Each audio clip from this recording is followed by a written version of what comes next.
Right about a win? Come on, Andy. First of all, I just want to, the atmosphere was outstanding. I know I feel like I say that every time we have a home game, but it's because it is. It's everything. It's the Hokie walk. It's the tailgating all day long. The effort that our fans put in to the game experience here. It's one of the best in the country.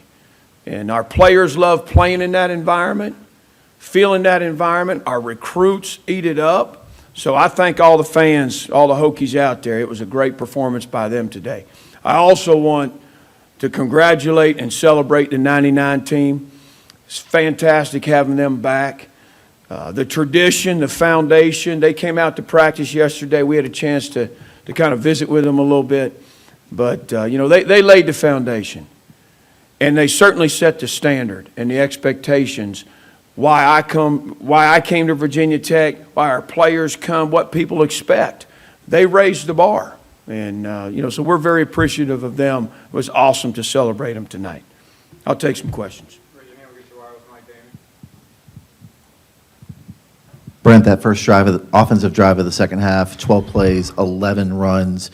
Kyron wasn't under duress. You're able to eat up some yards, score. Was there an emphasis at halftime to get back to running the ball after you ran it well in the first half, but just didn't stick with it?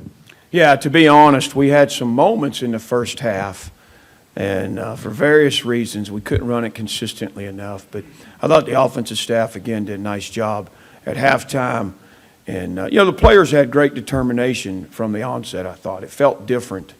I thought there was some good energy, good mentality. We just didn't, we couldn't, we weren't good on third down in the first half. But I thought the ability to run the ball and to make that statement to start the second. We went 3 and out on defense, right? It's 10-7. They got a chance to do something. The defense snuffs them. And then we have that type of drive and finish it with a touchdown. That set the tone for the half. Let's go Andy and then Joey. You mentioned those first half struggles. What do you chalk that up to for second straight week? Yeah, I thought we were sluggish just with the execution. The guys were moving around and doing things, but we weren't finishing in the execution piece. And one time it was a wideout. Then it'd be the O-line. It'd be, we just couldn't get it going. Like I said, there were some moments. They had a nice drive to start the game and kicked a field goal. And, thank goodness the defense was playing really well and, really kept that game where it was. But, I thought Kyron settled down and really kind of looked more like himself in the second half. Not that he played poorly in the first half, but he just didn't. To me, he didn't look like we needed him to look. And he came out in the second half. I was proud of the way he responded. And then Jay Lane, punt return for a touchdown. How big of a lift was that? How nice is it to have him be the second string guy essentially and step in and just do that? Yeah, it's awesome. What a big play. When we needed it, right? I mean, we're struggling on offense in that half, and to get that return, and there's a face mask on top of it, helps out the defense. But, he's dangerous as a returner. And he's proven that, last year and this year. And there were some guys that did a nice job getting in the way and avoiding penalties. And then he broke a few tackles and then outran everybody. But we needed that. That was, a nice, impactful play from our special teams unit.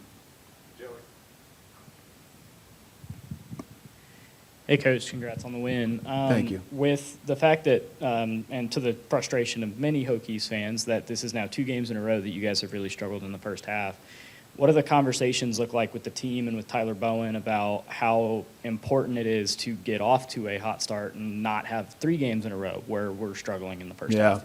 Yeah, fortunately we got the film to look at and evaluate it, make the corrections. I think we did some good things. We just I would say the biggest thorn on our side was third down. We got to take a look at that. I think we were 1 of 8 or 1 of 9. And we got to be better than that. We got to convert a couple, and that keeps the drive alive, keeps them off the field, flips the field for us. So I think we're much closer this week than we were last.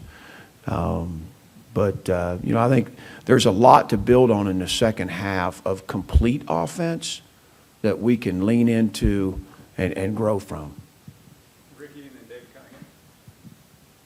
Mansour was picked on a lot against Vanderbilt. He was challenged a lot tonight, but had a lot better results. What did you see from from him that was a lot different than we saw last week? Yeah, he had a great mindset as well. He was determined to bounce back. You know, he's a resilient guy. I think he embodied kind of the way the team was today. Just had their mindset. And he was excited. He played with great technique. He played with great confidence. And you got to do that at that position. I think he got a little razzled last week when they hit one on him, and I think it's a testament to Coach Jones and to Mansour and Dorian, who's been in his ear all week, the way he bounced back. He played like he's the player that he is. Earlier this week, you talked about when you guys are in tight games, you need a bigger momentum swing. Did you think your team answered the bell in those moments come out in the second half when you needed that? Yeah, I really did. I thought the deep ball to Gosnell, I mean, that was a big answer. I think, we had some, they had the big run. They ran a trap play and, sprung it on us. We didn't get it on the ground. But we came back and answered there, which was big. I think that we talked about that all week as a team, starting in the locker room, in Nashville, that you got to respond. That's part of it as a play caller and as a player. And I thought we did a nice job today. That was difference in the game. Bhayshul had 22 carries, second most in his Tech career. What did you like about just the mentality he ran with today, and what impressed you the most about the way you guys were able to attack downfield in the second half? Yeah, I tell you what, he ran hard, and he outran some folks. He broke some tackles. He really, I think we got him in his stride right there. We got his A game today, and we took him off kickoff return. It seemed to gas him more than maybe we'd like for it to, and said let's get him going at tailback. Let's get him running, and I thought the O-line really played pretty well. Particularly in the second half, but we've got to get him going, and we know that, and that was a mindset coming out of the half that we got to feed this guy and be patient enough to do it. Coach Stephen Gosnell last week was 72 yards, 54 today with the 49-yard catch, as you mentioned earlier. How important is it to get him going in the offense, and what have you seen out of him improving week by week and especially making that incredible catch? Yeah, first of all, this is a kid that tore his ACL in the bowl game and was actually talking about hanging it up and being done with ball. And we had a good long meeting, and he wanted to be part of this and believed in it. And then he doubled down after his surgery. Remarkable recovery from a nutrition standpoint. He was on top of that, and supplements, and just really anxious to get back and ready, and to have him fully cleared going into camp was great for us. He's a tough kid. He's one of the favorites in the way he works, and he's kind of no nonsense. He gave his team his personal share last night to the team, and it was almost as good as a deep ball he caught. I mean, really just meaningful and heartfelt. He's got a great story, and what he and Benji are doing right now, I think that's a special deal. But that ball, first of all, I mean, Kyron launched that thing, and then Steve laid out for it and was strong enough and tough enough to make the catch. When you hit that ground, sometimes you see those things pop out, and he did a nice job hanging on to it.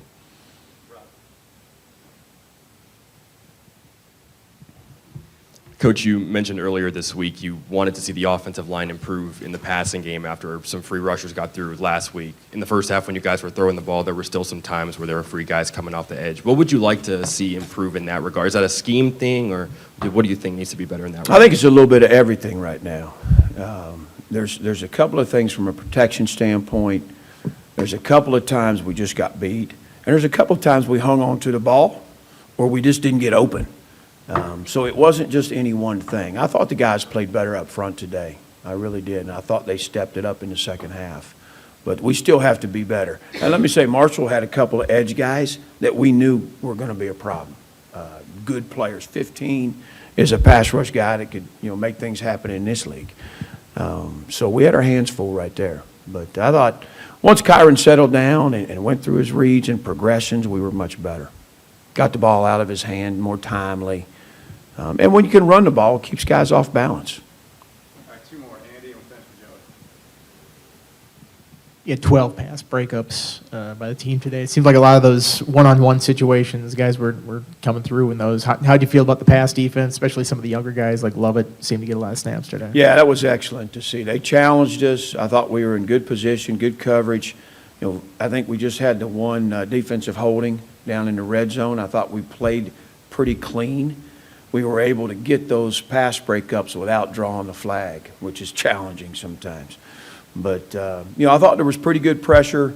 They did seem to want to get rid of it in a hurry. They weren't holding the ball very long. But I thought the guys responded and played well in coverage, not just Dorian, but like we said, Mansour, Dante Lovett. I thought Jalen Jones. Remember, we had a three-man rotation at safety tonight. With Stroman out, Quentin Reddish, a true freshman, had to step up and play a bunch of snaps. Mose played a much better game than he did last week. And I thought Jalen Jones really is playing well right now. Last one, Joe. Speaking of that massive catch from Gosnell, like immediately after you guys ran kind of bit of a hurry up and seemingly kind of ran like sort of a trick play where you had Kyron hurry up to the line and then run like a QB sneak right up the middle. I wonder how long has that been in the playbook and how long have you waited to kind of break that out? Yeah, that's a good one, but it's got to be the right time in the game, the right situation. And when you got a big old guy like Kyron, it's a good play, All right, thanks, guys. Appreciate everybody covering us. Damien? Bhayshul, your running numbers in the first half weren't bad. I think you had 77 yards on 11 carries, but just what did that first drive of the second half do to just keep putting it in your belly, get Kyron involved, just to really set the tone there in the second half? Yeah, I think we came out at halftime. We made some good adjustments to, run the ball and, make them stop us. So I think that's what we did in the second half, and it surely worked. I got rolling, Kyron got rolling, and then Mal also got rolling, so it was definitely needed, definitely great for us. When Jalen has, obviously you know how explosive special teams can be and game changers. When Jalen has that return, what's going through your head, and how much did that kind of swing things in your mind? I think at that moment I was just like, hey, he made a play as a ball player, so it was definitely a momentum booster for us. But I also talked to the O-line and I was telling them like it's time to go now. Like that's our break. That's what we needed. We just need to contribute after that. You had 22 carries tonight. What did you like about the way you guys were able to kind of establish the run and get downhill? I think the O-line played great. They played on edges, the wideouts, they blocked great. So, it was working for us, and I like their just drive that they had on every play. Another questions for Bhayshul? Roger? Bhayshul, it's quite the chain you got around your neck there. Can you give us an explanation for that? Tugboat. It's kind of a nickname I have for the past, 3 years, so got a chain made for it. Andy, and then we'll go back to the room for Brooke. Coach Pry was saying they took you off kickoff return, kind of saved you a little bit for running back. Do you feel like you had more juice at running back from that? What do you think of that decision? I felt like I had juice today. I could have still went back on kickoff return, but I felt great today. So, I'm back there when they need me, so just another game. Back to the room, Brooke. When the tides kind of shifted after the first half, what did you notice specifically a change when you guys came out? I think we were definitely playing harder. I felt that as an offense we played harder. We came out, downhill, very downhill. O-line was more aggressive, and I think that's what we needed coming out of half. And Coach Tebow put the ball in our bellies and let the RBs run, so it definitely worked out for us. Other questions? Al? First of all, congrats on the win. What do you attribute all your success to tonight? Like I said before, definitely the O-line, the wideouts. They're a big part of why I was able to run with the yardage I had. Without them, I couldn't do nothing. But I think they played amazing, which helped me play great, and that's how we got the win. David? Bhayshul, to start the second half, you guys had 3 straight touchdown drives. How much of a confidence booster is that for you guys when you're just coming down the field, kind of smashing them in the mouth and getting in the end zone? It's definitely a huge confidence booster for us. You know, just coming out the first time we go down and score, second time go down and score. So the third time we're like, come on, let's keep it going. I think at that point we pretty much broke their will, so we just had to make them, you know, tackle on edges, defend the deep ball, and then stop the run. But I don't think they want to play no much longer. Coach Pry talked this week about how big momentum swings can be and answering the bell when the time comes. What did you like about how you guys responded when you needed to today? I think we responded great. I do appreciate him putting the ball in our bellies and letting us run to, you know, solidify the game and, you know, give us a great momentum booster. So I think just with the overall game plan coming out in the second half, you know, just putting it on us and let us ball, definitely I like that. Thanks, Beto. Appreciate it.